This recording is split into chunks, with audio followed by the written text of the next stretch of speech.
Ito pala ang malapit na dam sa aming bahay. Bali 5 minutes away lang ito.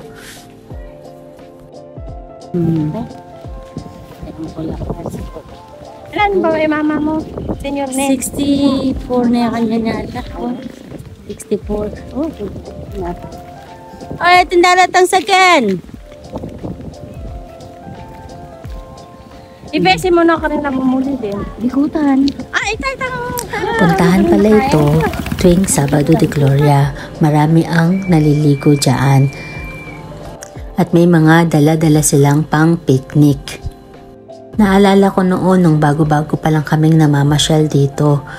Kinukwento nila na taon-taon daw nangunguha itong dam na ito. May mga nalulunod kasi kuhanan to ng mga quarry, so may mga parting malalalim. Kaya talagang dapat mag-ingat. Siya nga pala si Tita Tess. Bali, asawa siya ng kapatid ng biyanan ko. At siya rin ang nag-encourage sa akin na mag-apply sa Dubai kasi nakapag-work na siya sa Saudi at sinubukan nga namin na mag-apply ng Dubai. Supposed to be magkasama kami sa Dubai pero hindi ko alam anong nangyari. Nauna akong umalis, so hindi na iisang amo namin.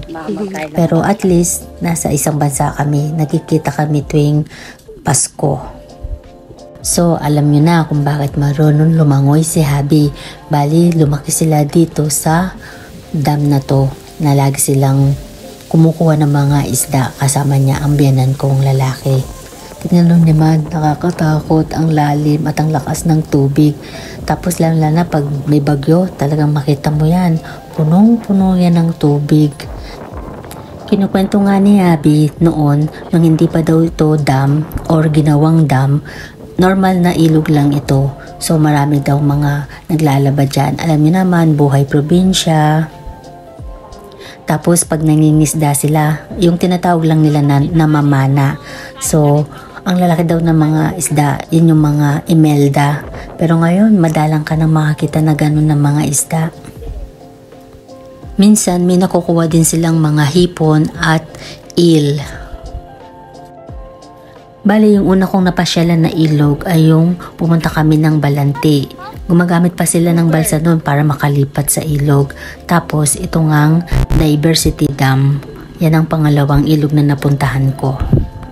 Dahil ang childhood life natin ay sa Taguig Metro Manila. Done watching the Tom. So windy.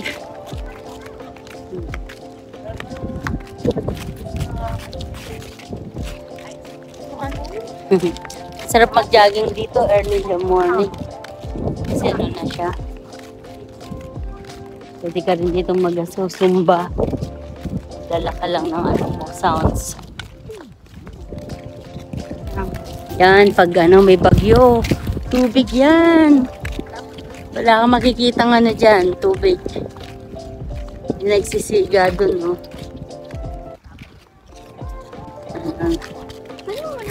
Siyempre, after natin gumala-gala, picture taking naman tayo. Ang sarap lang talagang balikan ng mga ganitong lugar. Lalo na pagkasama natin ang ating mga kaibigan at pamilya. Hanggang sa muli mga ka-Chamba-mate. Bye! Kung bago ka pa lang sa channel ko, please, i-consider mo na mag-subscribe at i-like at i-share na itong video. And click the notification bell, yung all.